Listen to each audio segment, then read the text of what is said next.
So the best thing about Swamp Thing for its second episode so far is that it does a good job of dwelling into the mysterious town without losing the momentum set up in the pilot. It also sets up a more supernatural presence in the show, which is, beyond more than a man being turned into a Swamp Thing.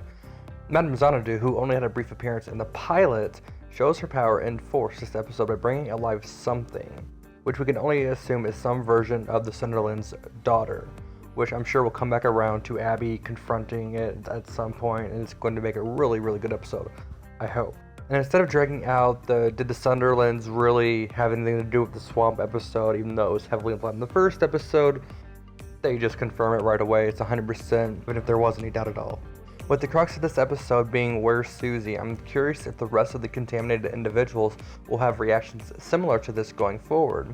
But we got our first full look at Swamp Thing this episode, as well as a stronger connection to controlling the swamp. And while Abby doesn't understand what or who Swamp Thing is, our next cliffhanger is that the creature told Susie that his name is Alec Holland. So far, episode 2 could have been considered a filler episode, but it did a great job of pushing the story forward on many fronts. But another solid 9 out of 10 episode for me.